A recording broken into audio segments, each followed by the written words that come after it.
Little mermaid. అనగనగా ఒకప్పుడు సముద్రం మధ్యలో అడుగు భాగాన సముద్రపు రాజుకి చెందిన ఒక అందమైన రాజ్యం ఉండేది.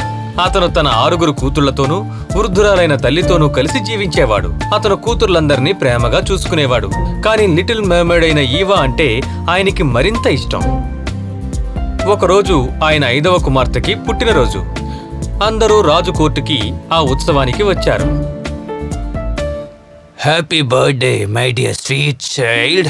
చాలా థ్యాంక్స్ నాన్న, చాలా thanks. Happy birthday. Happy birthday princess. Thank you, అందరికీ థ్యాంక్ యూ. ఈ రోజున 5వ కూతురికి 18వ ఏట పుట్టినరోజు. నాకు చాలా సంతోషంగా ఉంది. తనకి 18 ఏళ్ళు వచ్చాయి. తనని ఇప్పుడు నేను బయటకు పంపించబోతున్నాను. తను బయటున్న సూర్యకాంతిని ఎంజాయ్ చెయ్యాలి. తనకి అందరూ శుభాకాంక్షలు చెప్పండి. మీకు చాలా థ్యాంక్స్ నాన్న. ఒక విషయం గుర్తుంచుకో, మన సముద్ర ప్రపంచానికి కొన్ని రూల్స్ ఉన్నాయి, నీకు తెలుసు కదా.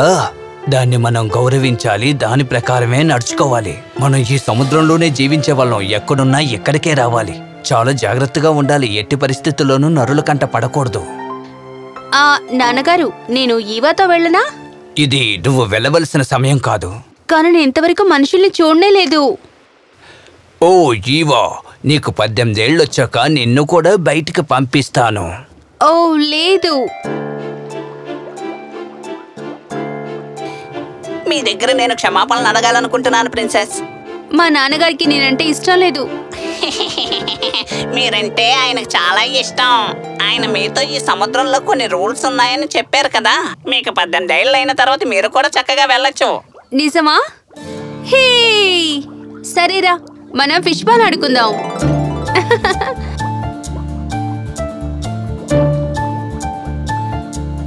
లిటిల్ మెర్మైడ్ చాలా అందంగా ఉండేది.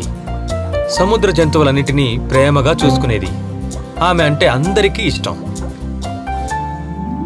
నానమ్మా, మనుషులు చూడటానికి మనలాగే ఉంటారా? లేదమ్మా, వాళ్ళకి కాళ్ళుంటాయి, మనకి కాళ్ళుండవు. ఓ, అయితే మనకంటే వాళ్ళకి శక్తులు ఎక్కువ ఉంటాయా?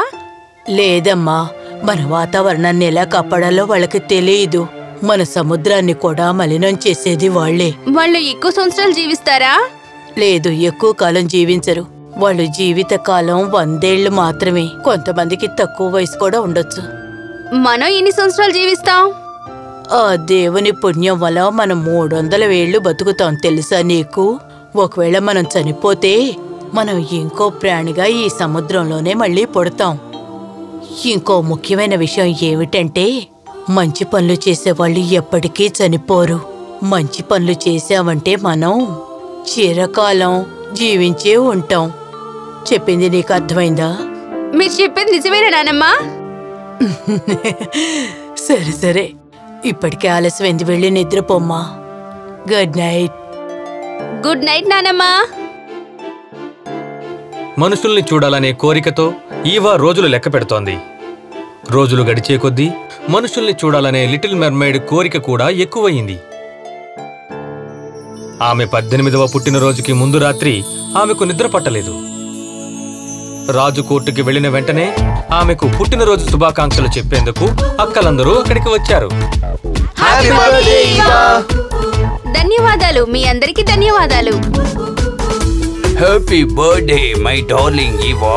మీకు ధన్యవాదాలు నాన్న. నాకు చాలా గర్వంగా ఉంది. నా చివరి కూతురు కూడా ఈ రోజుతో 18 ఏళ్లు నిండాయి. ఇప్పుడైనా మీరిచ్చిన వాగ్దానం నెరవేర్చుకుంటారా నాన్న? ఖచ్చితంగా ఖచ్చితంగా నెరవేరుస్తాను. త్వరగా బయలుదేరు, ఈ ప్రపంచాన్ని నీకు చుట్టి చూపిస్తాను. లేదు లేదు నాన్న, మీరు అందరినీ ఒంటరిగానే కదా పంపించారు. నీతో పాటు నేను కూడా ఈ ప్రపంచాన్ని చూడాలనుకుంటున్నాను. కుదరదు నాన్న, మీకు 80 సంవత్సరాలు వచ్చినప్పుడు నేను మిమ్మల్ని తీసుకెళ్లి చూపిస్తాను. చాలా అల్లరి పిల్లవైపోయావు నువ్వు. చాలా జాగ్రత్తగా వెళ్ళి రావాలి. నరులు చాలా దారుణమైన వాళ్ళు, వాళ్ళ కంట పడకూడదు. తర్వాత సమస్య వస్తుంది. మీరేం దిగులు పడకండి మహారాజా, నేను తన్ని జాగ్రత్తగా చూసుకుంటాను. ఓ ఓకే, సూర్యాస్తమయం అయ్యేలోగా నువ్వు ఇక్కడికి రావాలి. మీకు కావలసిన ఆహారాన్ని సిద్ధం చేయమని చెప్తాను. సాయంత్రంలోగా మేము ఇక్కడికి వచ్చేస్తాం మహారాజా, మీరు దిగులు పడకండి. లిటిల్ మర్మైడ్ బయట ప్రపంచాన్ని చూడాలని చాలా ఉత్సాహంగా ఉంది. ఆమె ష్రింప్ కన్నా చాలా వేగంగా ఈత కొడుతూ వెళ్ళింది. ఓహో, నాకు చాలా సంతోషంగా ఉంది. ఒక నిమిషం ఆగండి. నేను ఇంతకంటే వెయిట్ చేయలేను. త్వరలోనే ఆ లిటిల్ మర్మైడ్ సముద్రపు ఉపరితలానికి వచ్చింది. ఆమెకు నీలి ఆకాశం, ప్రకాశించే సూర్యుడు, అందమైన పక్షులు అంతా కొత్తగా ఉంది. ఓ చాలా అందంగా ఉంది, చాలా అద్భుతంగా ఉంది. నేను అనుకున్న దానికంటే చాలా బాగుంది. ఏయ్ ఏంటిది? అదే పడవ. అలా చూడు, అక్కడున్న మనిషిని నా దగ్గరున్న బొమ్మలాగే అందంగా ఉన్నాడు. ఆయన ఒక యువరాజు అనుకుంటాను. ఆయన బర్త్డేని సెలబ్రేట్ చేసుకుంటున్నారు. లిటిల్ మర్మైడ్ ఆ యువరాజు అందానికి ముగ్ధురాలైపోయి పాట పాడడం మొదలుపెట్టింది. హఠాత్తుగా ఆకాశంలో కారు మబ్బులు కమ్ముకున్నాయి. సముద్రంలో భయంకరమైన అలలు ఏర్పడడం మొదలయ్యింది. అలా చూడండి, తుఫాన్ వస్తోంది. నువ్వు చెప్పేది నిజమే, మనం ఇక ఇక్కడ ఉండలేం. ఓ అలా చూడ పడవ. జాగ్రత్తగా ఉండండి యువరాజా, జాగ్రత్తగా ఉండండి. కానీ ఆమె అరుపులు ఎవ్వరికీ వినిపించలేదు. గాలి భయంకరంగా వీచడం వల్ల ఓడ ఊగిపోయింది. చివరికి అది మునిగిపోయింది. ఓహ్ ఇప్పుడు ఏం చేయగలం? యువరాజుకి ఏమైందో నేను వెళ్ళి కాపాడుతాను. లిటిల్ మర్మైడ్ యువరాజుని కాపాడింది. తరువాత ఆ అందమైన యువరాజుని తీరానికి తీసుకువెళ్ళింది. మీ కళ్ళు తెరిచి చూడండి. యువరాజు ఎప్పుడు స్పృహలోకి వస్తాడా అని ఆమె ఎదురు చూస్తోంది. ఇవా త్వరగా రా, ఎవరో వస్తున్నట్టున్నారు. ఓ నేను ఇక్కడి నుంచి బయలుదేరాలి యువరాజా. హో ఇక్కడెవరో చనిపోయినట్టున్నారే. లేదు, ప్రాణాలతోనే ఉన్నారు. ఆయనను మనం గుడికి తీసుకెళ్దాం. యువరాజు కళ్ళు తెరిచి అక్కడున్న ఒక అమ్మాయిని చూశాడు. మీకు నా కృతజ్ఞతలు, మీరు నా ప్రాణాల్ని కాపాడారు. తనని కాపాడింది లిటిల్ మర్మైడ్ అన్న విషయం ఆ యువరాజుకి తెలియలేదు. ఓ ఇది చాలా దారుణం. మీరే కదా అతన్ని కాపాడారు. కానీ అతను ఆయన ఏమనుకుంటున్నాడన్నది కాదు, ఆయన ప్రాణాలతో ఉండడమే నాకు ముఖ్యం. సూర్యుడు అస్తమిస్తున్న సమయంలో వాళ్ళు మళ్ళీ రాజ్యానికి వెళ్ళిపోయారు. మళ్ళీ యువరాజుని చూడలేనని లిటిల్ మర్మైడ్ చాలా దిగులు పడింది. యువరాజా మీరంటే నాకు చాలా ఇష్టం. మీతోనే జీవించాలనుకుంటున్నాను. ఆయనకి నేను నచ్చుతానా నచ్చనా? నచ్చుతానా లేక నచ్చనా? నచ్చుతానా లేక నచ్చనా? నా మనసులో ఏవేవో ఆలోచనలు వస్తున్నాయి. ఏం జరుగుతుందో ఏంటో. ఈ ప్రపంచంలో గొప్ప విషయం ఏంటంటే అది ప్రేమే. నేను కూడా అలాగే అనుకుంటున్నాను. కానీ నాకు యువరాజే కదా నచ్చారు. కానీ మనము అక్కడికి వెళ్ళలేం కదా. ఆయన లేకుండా నేను జీవించలేను. అందువల్ల నేను దేని గురించి దిగులు పడను. నా దగ్గర ఒక మంచి ఆలోచన ఉంది, కానీ అది చాలా రిస్క్ అయింది కూడా. అది చేస్తే మహారాజు నన్ను క్షమించరు. దిగులు పడకు, అన్నిటినీ నేను చూసుకుంటాను. ఓకే, నీకు సహాయం చేయడానికి ఒక్కరే ఉన్నారు, కానీ ఆయన దగ్గర మాట్లాడడం చాలా ప్రమాదకరం. యువరాజ్తో జీవించడానికి నేను ఏం చేయడానికైనా సిద్ధమే. చెప్పు, ఎవరది? బ్లాక్ మౌంటైన్ యొక్క మంత్రగతి గురించే చెప్తున్నాను, కానీ అక్కడికి వెళ్ళడం చాలా కష్టం. దేని గురించి ఆలోచించకుండా లిటిల్ మర్మైడ్ ష్రింప్ రాజభవనం నుంచి బయలుదేరారు. తిన్నగా మంత్రగత్తె గుహలోకి వెళ్లారు. మ్యాజిక్ బాల్ ద్వారా యువరాణి తన గుహకి రావడం మంత్రగత్తె చూసింది. ఇప్పుడు నా చేతిలో చిక్కుకోబోతున్నావు. అంతా ముగిసిపోబోతుంది. నిన్ను వెతుకుంటూ వచ్చే యువరాణి చాలా మంచిది. తనకి ద్రోహం చెయ్యకు. తనకి హెల్ప్ చేశావంటే నువ్వు ఈ జన్మలో చేసిన పాపాలన్నీ తొలగిపోతాయి. కాకుండా నువ్వు తనకి ద్రోహం చేయాలనుకుంటే నీ పాపాలన్నీ నిన్ను చుట్టుకుంటాయి. నీ మంచి చెడులు నీ చేతిలోనే ఉన్నాయి. లేదు, నేనేం చేయాలో నాకు తెలుసు. వచ్చావో? నేను ఇది నమ్మలేకపోతున్నాను. రాజకుమారి నన్ను వెతుక్కుంటూ వచ్చిందా? ఎందుకు వచ్చావో చెప్పు. మిమ్మల్ని ఒక విషయం అడగడానికి ఇక్కడికి వచ్చాను. ఓ, నీకు ఏం సహాయం కావాలో అడగొచ్చు. నేను ఒక యువరాజుని చాలా ఇష్టపడుతున్నాను. అందుకని నువ్వు ఎంత దిగులు పడుతున్నావా యువరాణి? నేను దిగులు పడడం ముఖ్యం కాదు, నేను ఆయనతో కలిసి జీవించాలి. నువ్వు చెప్పేది నిజమేనా? ఆయన ప్రేమ నీకు దక్కుతుందని నువ్వు నమ్ముతున్నావా? తప్పకుండా నేను చేయగలను. అలాగా? అయితే నేను నిన్ను మనిషిలా మార్చేస్తాను. అందుకు బదులు నువ్వు నాకు ఏదో ఒకటి చెయ్యాలి. ఏం చేస్తావు? మీరు ఏం చెప్తే అది నేను చేస్తాను. అలాగా? నీ అందమైన స్వరాన్ని నువ్వు నా కోసం ఇవ్వగలవా? నీ స్వరాన్ని నేను తీసుకుంటాను. ఆ యువరాజు నిన్ను మనస్ఫూర్తిగా ప్రేమిస్తే నువ్వు పోగొట్టుకున్న నీ స్వరం నీకు దక్కుతుంది. నువ్వు ఎక్కడున్నా వెతుక్కుంటూ వస్తుంది. ఒకవేళ అతని ప్రేమ నీకు దక్కకపోతే అప్పుడు నీ హృదయం కూడా ముక్కలు ముక్కలైపోతుంది. యువరాజ్ కోసం నేను ఏమైనా చేస్తాను. సరే, ఈ మ్యాజిక్ పాయిజన్ ని నీ దగ్గరుంచుకో. సముద్ర తీరానికి చేరుకోగానే నువ్వు దీన్ని తాగే. లిటిల్ మర్మైడ్ ఆ పోషన్ని తీసుకుని సముద్ర తీరానికి వెళ్ళింది. ఉపరితలానికి వెళ్ళగానే ఆ పోషన్ని తాగింది. హఠాత్తుగా బాగా నొప్పి కలిగి ఆమె స్పృహ కోల్పోయింది. ఆమె తోక కాళ్లుగా మారిపోయింది. ఆమె కళ్ళు తెరవగానే పక్కనే ఉన్న యువరాజుని చూసింది. నువ్విప్పుడు నీ కళ్ళు తెరిచి చూడు. నువ్వు సురక్షితంగా ఉన్నావు. అవును, నువ్వెక్కడి నుంచి వచ్చావు? సముద్రంలో పడిపోయి ఉంటే నేనే నిన్ను కాపాడాను. నువ్వు కాస్త విశ్రాంతి తీసుకో. మర్నాడు లిటిల్ మర్మైడ్ నడవడం మొదలుపెట్టింది. యువరాజు ఆమెను చూసి చాలా సంతోషించాడు. వావ్, ఈ రోజు నేను చాలా సంతోషంగా ఉన్నాను. నువ్వు నాతో డాన్స్ చేస్తావా? వావ్, నీ డాన్స్ నాకు బాగా నచ్చింది.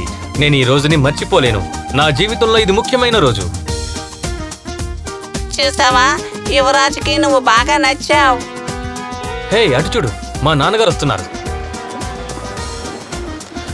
మీరు రావడం నాకు చాలా సంతోషంగా ఉంది. ఇంకో ముఖ్యమైన వ్యక్తిని పరిచయం చేయబోతున్నాను.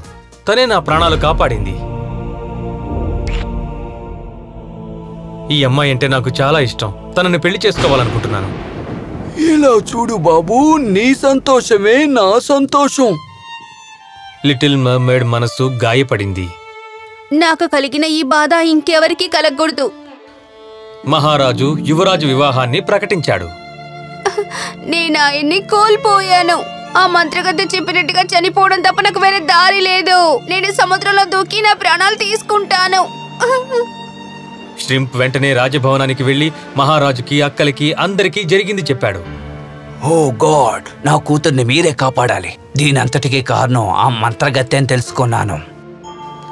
మహారాజు సముద్ర దేవతను ప్రార్థించాడు. తన త్రిశూలం తీసుకుని ష్రింప్తో కలిసి ఉపరితలానికి వెళ్ళాడు. అదే సమయంలో లిటిల్ మర్మైడ్ అక్కలందరూ మంత్రగత్తె గుహకి బయలుదేరి వెళ్లారు.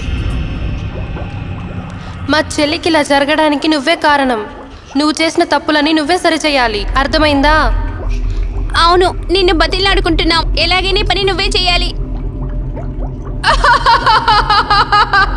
చెప్పిందే చేస్తాననుకున్నారా? మిమ్మల్ని చూస్తే నాకు దోలేస్తోంది. ఈ చోటుకి యువరాణులు, మీరు నన్ను బతిమాలుకుంటున్నారా? ఇంతగా అడుగుతున్నారు కాబట్టి మీకు సలహా ఇస్తాను. మీ చెల్లిని కాపాడుకోవాలంటే ఆ యువరాజును చంపాలి. ఆయన్ని చంపితేనే మీ చెల్లెల్ని కాపాడుకోగలరు, లేకపోతే ఎప్పటికీ కాపాడుకోలేరు. చెప్పింది అర్థమైందిగా? ఇక బయలుదేరండి, వెళ్ళండి. అక్కలందరూ ఉపరితలానికి వెళ్లి వారి తండ్రితో విరుగుడు మంత్రం గురించి చెప్పారు. ఒక బొమ్మని పట్టుకుని ఈవా సముద్ర తీరంలో ఒకచోట కూర్చుని ఉండడం వాళ్ళు చూశారు. నాన్నా, సిస్టర్స్, నువ్వు బాధపడకు తల్లి. ఆ మంత్రగత్తె పన్నిన పన్నాగం నుంచి నువ్వు తప్పించుకోవాలంటే నేను చెప్పింది నువ్వు చేసి తీరాలి. ఆ యువరాజుని నువ్వు హత్య చెయ్యాలి. అలా అయితేనే నువ్వు మళ్ళీ మర్మేడ్గా మారగలవు. నా వల్ల కాదు నాన్నా. నాకు తెలుసు నువ్వు ఆయన్ని ఎంతగానో ప్రేమిస్తున్నావని. కానీ నువ్వు మామూలుగా మారాలి కదా. దయచేసి నాన్న చెప్పిన మాట విను యువా. నువ్వు లేకుండా నేను ప్రాణాలతో జీవించలేను యువా. లిటిల్ మర్మైడ్ తన తండ్రి, అక్కలు బాధపడ్డం చూసింది. ఆ కత్తిని తీసుకుని ఆమె రాజభవనానికి వెళ్ళింది. యువరాజు తన గదిలో నిద్రపోతున్నాడు.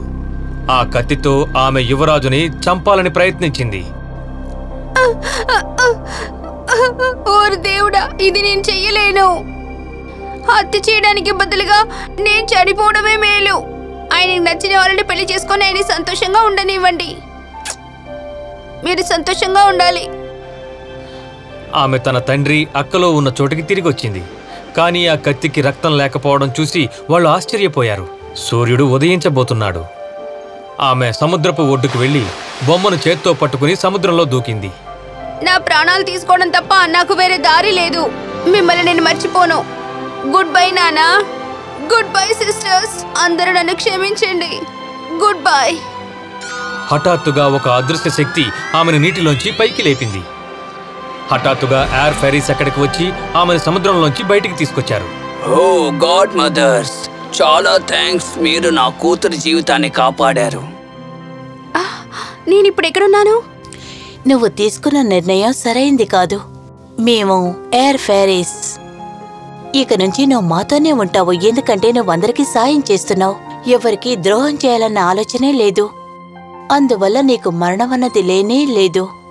కాబట్టి ఇక నుంచి నువ్వు మాతోనే ఆకాశంలో ఉంటావు. మీకు చాలా ధన్యవాదాలు గాడ్ మదర్స్. లిటిల్ మర్మైడ్ చివరిగా అందరికీ గుడ్ బై చెప్పింది. యువరాజా, మీరెప్పుడు నా మనసులోనే ఉంటారు. వచ్చే జన్మలోనైనా మీతో కలిసి జీవిస్తాను. Good bye my love, good bye. ఆమె ఆ ఎయిర్ ఫెరీస్తో కలిసి స్వర్గానికి వెళ్ళిపోయింది.